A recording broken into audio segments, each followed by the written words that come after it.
The State and Revolution, Chapter 3, Experience of the Paris Commune of 1871, Marx's Analysis. Section 1, In what does the heroism of the Communards consist? It is well known that in the autumn of 1870, a few months prior to the Commune, Marx warned the Paris workers that an attempt to overthrow the government would be the folly of despair. But when, in March 1871, a decisive battle was forced upon the workers, and they accepted it, when the uprising had become a fact, Marx welcomed the proletarian revolution with the greatest enthusiasm, in spite of unfavorable auguries. Marx did not assume the rigid attitude of pedantically condemning an untimely movement, as did the ill-famed Russian renegade from Marxism, Plekhanov, who, in November 1905, wrote encouragingly about the workers' and peasant struggle, but after December 1905 cried in liberal fashion, "They should not have taken up arms." Marx, however, was not only enthusiastic about the heroism of the Communards, who stormed the heavens, as he expressed himself. He saw in the mass revolutionary movement, although it did not attain its aim, an historic development of gigantic importance, a certain advance of the world proletarian revolution, a practical step more important than hundreds of programs and discussions. To analyze this experiment, to draw from it lessons and tactics, to re-examine his theory in the new light it afforded, such was the problem as it presented itself to Marx. The only correction which Marx thought it necessary to make in the Communist Manifesto was made by him on the basis of the revolutionary experience of the Paris Communards. The last preface to the German edition of the Communist Manifesto, signed by both its authors, is dated June 24th, 1872. In this preface, the authors Karl Marx and Friedrich Engels say that the program of the Communist Manifesto is now, in places, out of date. "One thing especially," they continue, "was proved by the Commune, viz., that the working class cannot simply lay hold of the ready-made state machinery, and wield it for its own purpose." This quote is partially taken from Marx's book The Civil War in France. It thus appears that one principal and fundamental lesson of the Paris Commune was considered by Marx and Engels to be of such enormous importance that they introduced it as a vital correction into the Communist Manifesto. It is most characteristic that it is precisely this vital correction which has been distorted by the opportunist, and its meaning, probably, is not known to 9/10, if not 99/100 of the readers of the Communist Manifesto. We shall deal with this distortion more fully later on in a chapter devoted specially to distortions. It will be sufficient here to note that the current vulgar interpretation of Marx's famous utterance quoted above consists in asserting that Marx is here emphasizing the idea of gradual development, in contradistinction to a seizure of power, and so on. As a matter of fact, exactly the opposite is the case. Marx's idea is that the working class must break up, shatter the ready-made state machinery, and not confine itself merely to taking possession of it. On August 12, 1871, i.e., just at the time of the Commune, Marx wrote to Kugelmann, "If you look at the last chapter of my 18th Brumaire, you will see that I declare that the next attempt of the French Revolution must be, not as in the past, to transfer the bureaucratic and military machinery from one hand to the other, but to break it up. And this is the precondition of any real people's revolution on the continent. And this is what our heroic party comrades in Paris have attempted." In these words, "to break up the bureaucratic and military machinery," is contained briefly formulated the principal lesson of Marxism on the tasks of the proletariat in relation to the state during a revolution. It is just this lesson which has not only been forgotten, but downright distorted by the prevailing Kautskyist interpretation of Marxism. As for Marx's reference to the 18th Brumaire, we have quoted above the corresponding passage in full. It is interesting to note two particular points in the passages of Marx quoted. First, he confines his conclusions to the continent. This was natural in 1871, when England was still the model of a purely capitalist country, but without a military machine and, in large measure, without a bureaucracy. Hence, Marx excluded England, where a revolution, even a people's revolution, could be imagined, and was then possible without the preliminary condition of destroying the ready-made state machinery. Today, in 1917, in the epoch of the First Great Imperialist War, this exception made by Marx is no longer valid. Both England and America, the greatest and last representatives of Anglo-Saxon liberty in the sense of the absence of militarism and bureaucracy, have today plunged headlong into the all-European dirty bloody morass of military bureaucratic institutions to which everything is subordinated and which trample everything underfoot. Today, both in England and America, the precondition of any real people's revolution is the breakup, the shattering of the ready-made state machinery, brought in those countries between 1914 and 1917 to general European imperialist perfection. Secondly, particular attention should be given to Marx's extremely profound remark that the destruction of the military and bureaucratic apparatus of the state is, quote, the precondition of any real people's revolution, unquote. The idea of a people's revolution seems very strange on Marx's lips, and the Russian Plekhanovists and Mensheviks, those followers of Struve who wish to be considered Marxist, might possibly declare such an expression to be a slip of the tongue. They have reduced Marxism to such a state of poverty-stricken liberal distortion that nothing exists for them beyond the distinction between bourgeois and proletarian revolution, and even that distinction they understand in an entirely lifeless way. Stalin, two-stage theory. If we take, for example, the revolutions of the 20th century, we shall, of course, have to recognize both the Portuguese and the Turkish revolutions as bourgeois. Neither, however, is a people's revolution, inasmuch as the mass of people, the enormous majority, does not make its appearance actively, independently, with its own economic and political demands, in neither the one or the other. On the other hand, the Russian bourgeois revolution of 1905 to 1907, although it presented no such brilliant successes as at times fell to the lot of the Portuguese and Turkish revolutions, was undoubtedly a real people's revolution, since the mass of people, the majority, the lowest social depths, crushed down by oppression and exploitation, they rose independently, since they put on the entire course of the revolution the stamp of their demands, their attempts at building up in their own way a new society in place of the old society that was being shattered. In the Europe of 1871, the proletariat on the continent did not constitute the majority of the people. A people's revolution actually sweeping the majority into its current could be such only if it embraced both the proletariat and the peasantry. Both classes then constituted the people. Both classes are united by the circumstance that the bureaucratic and military state machinery oppresses, crushes, and exploits them. To shatter this machinery, to break it up, this is the truest interest of the people, of its majority, the workers and the most of the peasants. This is the preliminary condition of a free union of the poorest peasantry with the proletariat, while, without such a union, democracy is unstable and socialist reorganization is impossible. Towards such a union, as is well known, the Paris Commune was making its way, though it did not reach its goal, owing to a number of circumstances, internal and external. Consequently, when speaking of a real people's revolution, Marx, without in the least forgetting the peculiar characteristics of the petty bourgeoisie, he spoke of them much and often, was very carefully taking into account the actual interrelation of classes in most of the continental European states of 1871. On the other hand, he stated that the breaking up of the state machinery is demanded by the interest of both the workers and of the peasants, that it unites them, that it places before them the common task of removing the parasite and replacing it by something new. By what exactly? Section 2. What is to replace the shattered state machinery? In 1847, in the Communist Manifesto, Marx answered this question still in a purely abstract manner, stating the problems rather than the methods of solving them.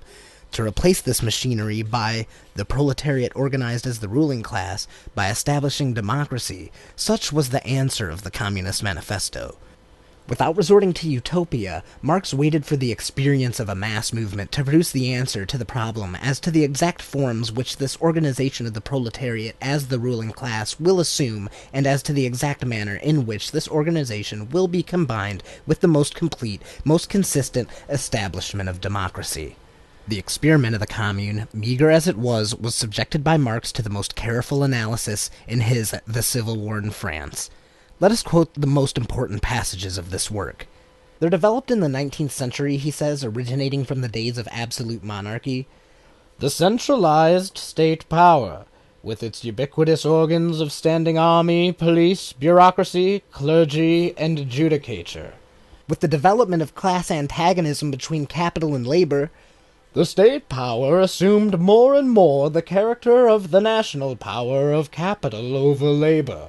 of a public force organized for social enslavement, of an engine of class despotism. After every revolution marking a progressive phase in the class struggle, the purely repressive character of the state power stands out in bolder and bolder relief. The state power after the revolution of 1848 to 1849 became the national war engine of capital against labor. The Second Empire consolidated this. The direct antithesis of the empire was the commune, says Marx.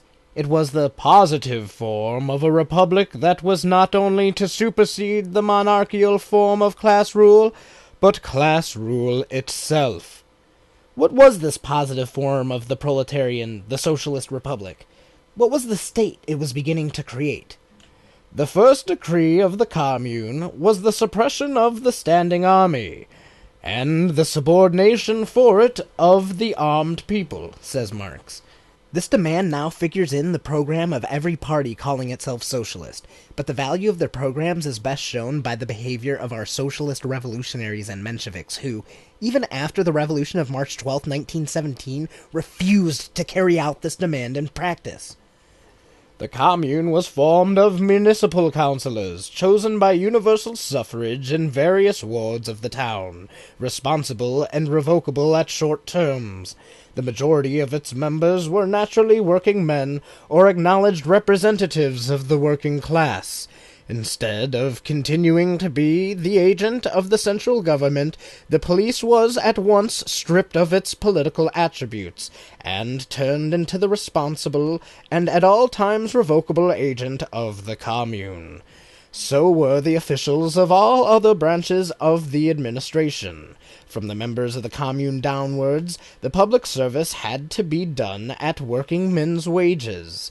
The vested interests and the representation allowances of the high dignitaries of state disappeared along with the high dignitaries themselves. Having once got rid of the standing army and the police, the physical force elements of the old government, the commune was anxious to break the spiritual force of repression, the parson power. The judicial functionaries were to be divested of their sham independence. Like the rest of the public servants, magistrates and judges were to be elective, responsible, and revocable. Thus, the commune would appear to have replaced the shattered state machinery only by fuller democracy, abolition of the standing army, all officials to be fully elective and subject to recall, but, as a matter of this fact, this only signifies a gigantic replacement of one type of institution by others of a fundamentally different order. Here we observe a case of transformation of quantity into quality. Democracy, introduced as fully and consistently as is generally thinkable, is transformed from capitalist democracy into proletarian democracy, from the state, i.e., a special force for the suppression of a particular class, into something which is no longer really the state in the accepted sense of the word. It is still necessary to suppress the bourgeoisie and crush its resistance. This was particularly necessary for the commune, and one of the reasons of its defeat was that it did not do this with sufficient determination. But the organ of suppression is now the majority of the population and not a minority, as was always the case under slavery, serfdom, and wage labor. And, once the majority of the people itself suppresses its oppressors, a special force for suppression is no longer necessary. In this sense, the state begins to wither away. Instead of the special institutions of a privileged minority, privileged officialdom, heads of a standing army, the majority can itself directly fulfill all these functions, and the more the discharge of the functions of state power devolves upon the people generally, the less need there is for the existence of this power. In this connection, the Commune's measures emphasized by Marx, particularly worthy of its note, is the abolition of all representation allowances and of all money privileges in the case of officials, the reduction of the remuneration of all servants of the state to working men's wages. Here is shown more clearly than anywhere else the break from a bourgeois democracy to proletarian democracy. From the democracy of the oppressors to the democracy of the oppressed classes, from the state as a special force for suppression of a given class to the suppression of the oppressors by the whole force of the majority of the people, the workers and the peasants. And it is precisely on this most striking point, perhaps the most important as far as the problem of the state is concerned, that the teachings of Marx have been entirely forgotten. In popular commentaries, whose number is legion, this is not mentioned. It is proper to keep silent about it as if it were a piece of old-fashioned naivete, just as the Christians, after Christianity had attained the position of a state religion, forgot the naivetes of primitive Christianity with its democratic revolutionary spirit. The reduction of the remuneration of the highest state officials seems simply a demand of naive primitive democracy. One of the founders of modern opportunism, the former social democrat Edward Bernstein, has more than once exercised his talents in repeating the vulgar bourgeois jeers at primitive democracy. Like all opportunists, including the present Kotskyists, he fails completely to understand that, first of all, the transition from capitalism to socialism is impossible without return, in a measure, to primitive democracy. How can one otherwise pass on to the discharge of all the state functions by the majority of the population and by every individual of the population? And secondly, he forgets that primitive democracy, on the basis of capitalism and capitalist culture, is not the same primitive democracy as in prehistoric or pre-capitalist times. Capitalist culture has created large-scale production, factories, railways, the postal service, telephones, etc. And on this basis, the great majority of functions of the old state power have become so simplified and can be reduced to such simple operations of registration, filing, and checking that they will be quite within the reach of every literate person, and it will be possible to perform them for working men's wages, which circumstance can and must strip those functions of every shadow of privilege, of every appearance of official grandeur. All officials, without exception, elected and subject to recall at any time, their salaries reduced to working men's wages. These simple and self-evident democratic measures, which, completely uniting the interests of the workers and the majority of the peasants, at the same time serve as a bridge leading from capitalism to socialism. These measures refer to the state, to the purely political reconstruction of society. But of course, they acquire their full meaning and significance only in connection with the expropriation of the expropriators, either accomplished or in preparation, i.e., with the turning of capitalist private ownership of the means of production into social ownership. Marx wrote, "The Commune made that catchword of bourgeois revolutions, cheap government, a reality by destroying the two greatest sources of expenditure, the standing army and state functionarism." From the peasantry, as from the other sections of the petty bourgeoisie, only an insignificant few rise to the top, occupy a place in the sun, in the bourgeois sense, i.e., become either well-to-do people or secure and privileged officials. The great majority of peasants in every capitalist country where the peasantry exists, and the majority of capitalist countries are of this kind, is oppressed by the government and longs for its overthrow, longs for cheap government. This can be realized only by the proletariat, and by realizing it, the proletariat makes at the same time a step forward towards the socialist reconstruction of the state. Section 3. The Destruction of Parliamentarism.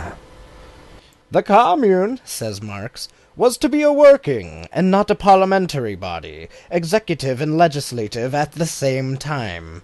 Instead of deciding once in 3 or 6 years which member of the ruling class was to represent the people in Parliament, universal suffrage was to serve the people, constituted in communes, as individual suffrage serves every other employer in the search for the workmen and managers in his business."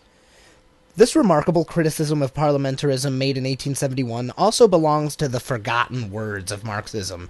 Thanks to the prevalence of social chauvinism and opportunism, ministers and professional parliamentarians, traitors of the proletariat, and socialist sharks of our day have left all criticism of parliamentarianism to anarchists, and, on this wonderfully intelligent ground, denounce all criticism of parliamentarism as anarchism.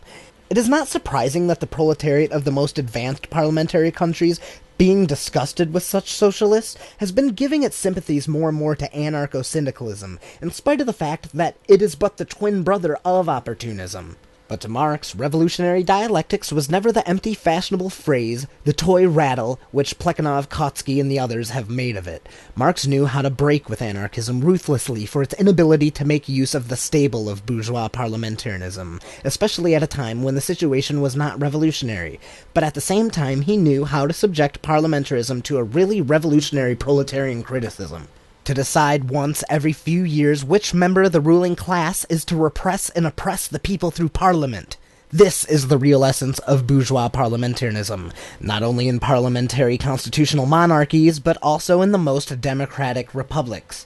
But if the question of the state is raised, if parliamentarism is to be regarded as one institution of the state, what then, from the point of view of the tasks of the proletariat in this realm, is to be the way out of parliamentarism? How can we do without it? Again and again, we must repeat, the teaching of Marx, based on the study of the Commune, has been so completely forgotten that any criticism of parliamentarism other than anarchist or reactionary is quite unintelligible to present-day social democrats. Read, present-day traitors to socialism. The way out of parliamentarism is to be found, of course, not in the abolition of the representative institutions and the elective principle, but in the conversion of the representative institutions from mere talking shops into working bodies. The Commune was to be a working and not a parliamentary body, executive and legislative at the same time. A working and not a parliamentary body. This hits the vital spot of the present-day parliamentarians and the parliamentary social democratic lapdogs. Take any parliamentary country, from America to Switzerland, from France to England, Norway, and so forth. The actual work of the state there is done behind the scenes and is carried out by the departments of the officials and the staffs. Parliament itself is given up to talk for the special purpose of fooling the common people. This is so true that even in the Russian Republic, a bourgeois democratic republic, all these aims of parliamentarism were immediately revealed, even before a real parliament was created. Such heroes of rotten Philistinism have managed to pollute even the Soviets after the model of the most despicable petty bourgeois parliamentarism by turning them into hollow talking shops. In the Soviets, the right honorable socialist ministers are fooling the confiding peasants with phrase-mongering and resolutions. In the government itself, a sort of permanent quadrille is going on in order that, on the one hand, as many SRs and Mensheviks as possible may get at the gravy, the soft jobs, and, on the other hand, the attention of the people may be occupied. All the while, the real state business is being done in the offices, in the staffs. The Dielo Naroda, organ of the ruling Socialist Revolutionary Party, recently admitted in an editorial article that even in those ministries which belong to the socialists, please excuse the term, the whole bureaucratic apparatus essentially remains the same as of old, working as of old, and freely obstructing revolutionary measures. Even if we did not have this admission, would not the actual history of the participation of the SRs and Mensheviks in the government prove this? It is only characteristic that, while in ministerial company with the cadets, these so-called socialists have so completely lost all shame that they unblushingly proclaim, as if it were a mere bagatelle, that in their ministries everything remains as of old. Revolutionary democratic phrases to gull the simple Simons, bureaucracy and red tape for the benefit of the capitalists. Here you have the essence of the honorable coalition. The venal and rotten parliamentarism of bourgeois society is replaced in the Commune by institutions in which freedom of opinion and discussion does not degenerate into deception, for the parliamentarians must themselves work, must themselves execute their own laws, must themselves verify their results in actual life, must themselves be directly responsible to their electorate. Representative institutions remain, but parliamentarism as a special system, as a division of labor between the legislative and the executive functions, as a privileged position for the deputies, no longer exists. Without representative institutions, we cannot imagine democracy, not even proletarian democracy, but we can and must think of democracy without parliamentarism, if criticism of bourgeois society is not merely empty words for us, if the desire to overthrow the rule of the bourgeoisie is our serious and sincere desire, and not a mere election cry for catching workingmen's votes, as it is with the Mensheviks and SRs, the Scheidmans and the Lesians, the Sembats and the Vanderveldes. It is most instructive to notice that, in speaking of the functions of those officials who are necessary both in the Commune and in the proletarian democracy, Marx compares them with the workers of every other employer, that is, of the usual capitalist concern, with its workers and managers. There is no trace of utopianism in Marx, in the sense of inventing or imagining a new society.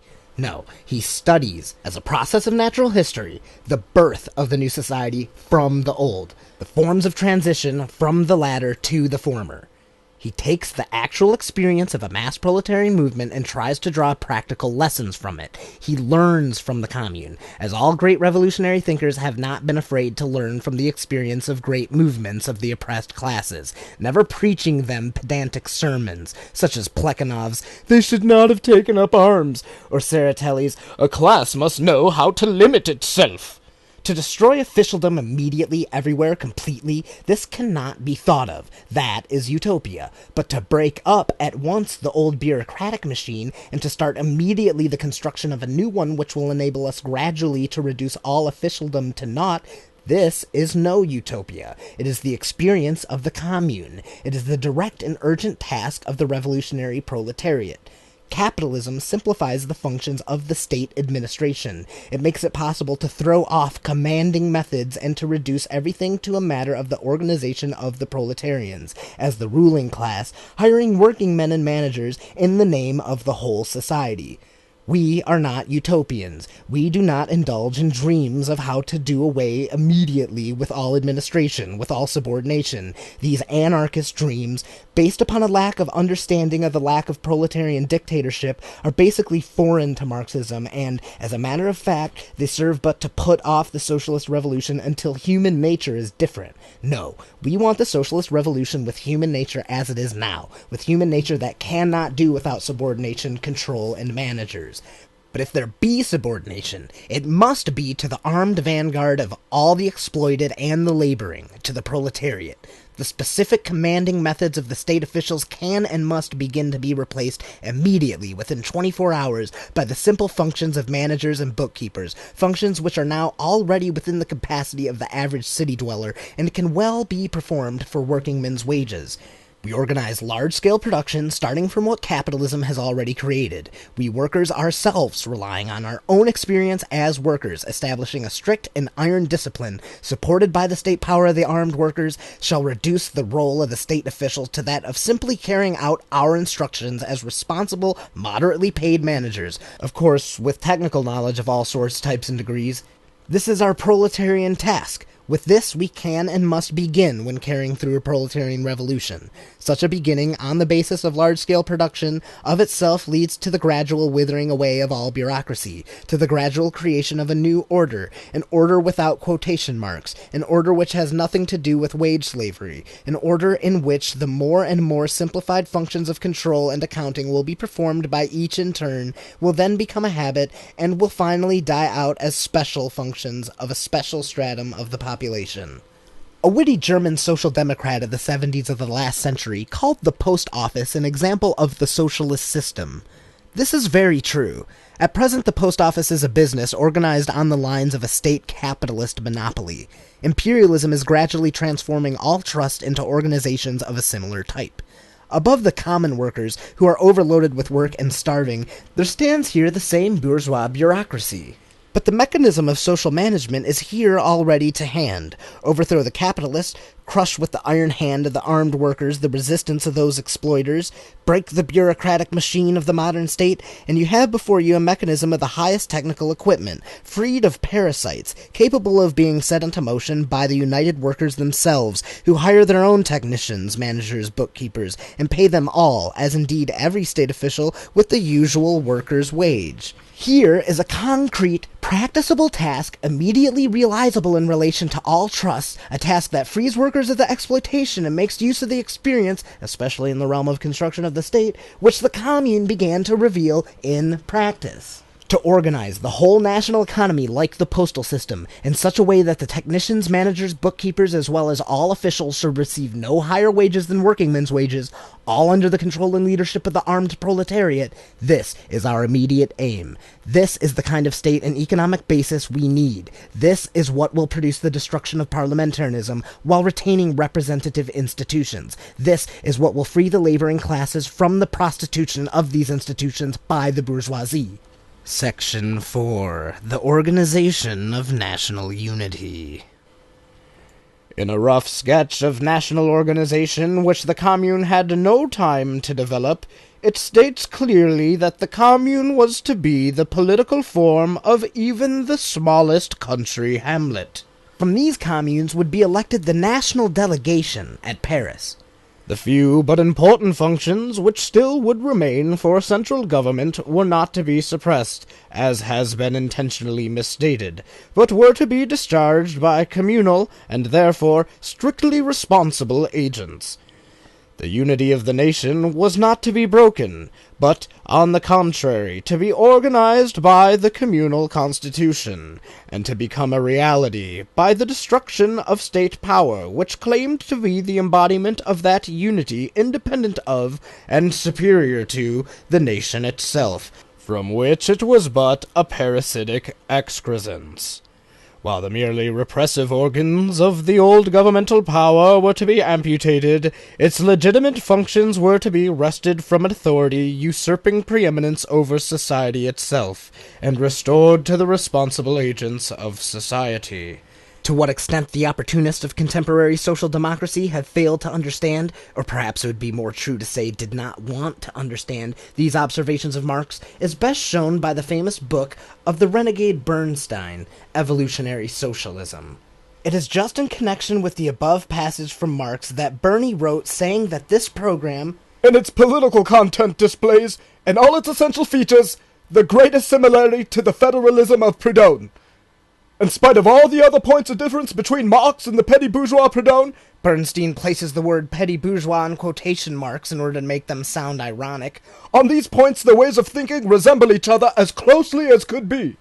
Of course, Bernie continues, the importance of the municipalities is growing, but it seems to me doubtful whether the first task of democracy would be such a dissolution of the modern states and such a complete transformation of their organization as is described by Marx and Proudhon. That is, the formation of a national assembly from delegates of the provincial district assemblies, which in their turn would consist of delegates from the communes, so that the whole previous mode of national representation would vanish completely. This is really monstrous to confuse Marx's views on the destruction of state power of the parasitic excrescence with the federalism of Proudhon, but this is no accident, for it never occurs to the opportunist that Marx is not speaking here at all of federalism as opposed to centralism, but of the destruction of the old bourgeois state machinery which exists in all bourgeois countries. To the opportunist occurs only what he sees around him, in a society of petty bourgeois philistinism and reformist stagnation, namely, only municipalities. As for a proletarian revolution, the opportunist has forgotten how to even imagine it. It is amusing, but it is remarkable that on this point nobody argued against Bernstein. Bernstein has been refuted often enough, especially by Plekhanov in Russian literature and by Kautsky in European, but neither made any remark upon this perversion of Marx by Bernstein. To such an extent has the opportunist forgotten to think in a revolutionary way, and forgotten how to reflect on revolution, that he attributes federalism to Marx, mixing him up with the founder of anarchism, Proudhon. And Kautsky and Plekhanov, anxious to be orthodox Marxists and to defend the teaching of revolutionary Marxism, are silent on this point. Herein lies one of the roots of that vulgarization of the ideas concerning the difference between Marxism and anarchism, which is common to both Kautskyists and opportunists, and which we shall discuss later. Federalism is not touched upon in Marx's observations about the experience of the Commune, as quoted above. Marx agrees with Proudhon precisely on that point, which has quite escaped the opportunist Bernstein. Marx differs from Proudhon just on the point where Bernstein sees their agreement. Marx agrees with Proudhon in that they both stand for the destruction of the contemporary state machinery. This common ground of Marxism with anarchism, both with Proudhon and with Bakunin, neither the opportunist nor the Kautskyists wish to see, for on this point they have themselves departed from Marxism. Marx differs from Proudhon and Bakunin precisely on the point of federalism. Not to speak of the dictatorship of the proletariat, federalism arises as a principle from the petty bourgeois views of anarchism. Marx is a centralist. In the above-quoted observations of his, there is no deviation from centralism. Only people full of petty bourgeois, superstitious faith in the state can mistake the destruction of the bourgeois state for the destruction of centralism.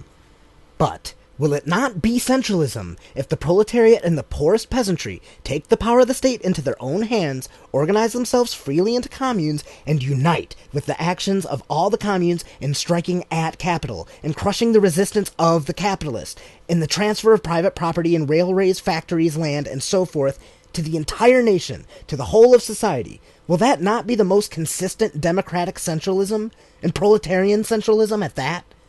Bernstein simply cannot conceive of the possibility of voluntary centralism, of a voluntary union of the communes into a nation, a voluntary fusion of the proletarian communes in the basis of destroying bourgeois supremacy and the bourgeois state machinery.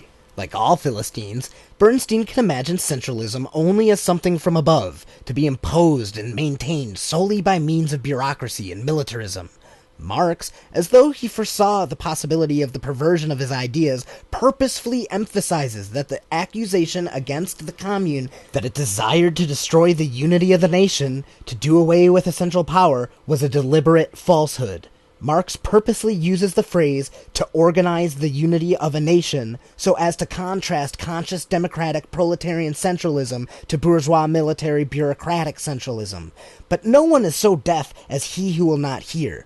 The opportunists of contemporary social democracy do not, on any account, want to hear of destroying the state power, of cutting off the parasite.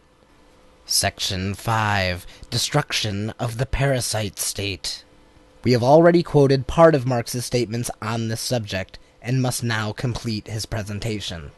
"It is generally the fate of completely new historical creations," wrote Marx, "to be mistaken for the counterpart of older and even defunct forms of social life, to which they may bear a certain likeness. Thus, this new commune, which breaks the modern state power, has been mistaken for a reproduction of the medieval communes, for a federation of small states, for an exaggerated form of the ancient struggle against over-centralization.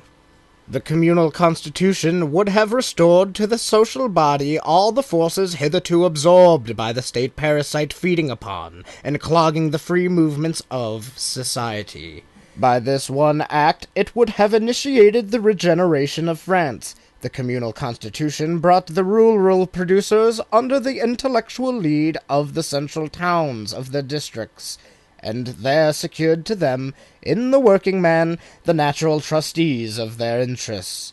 The very existence of the commune involved, as a matter of course, local municipal liberty, but no longer as a check upon the, now superseded, state power.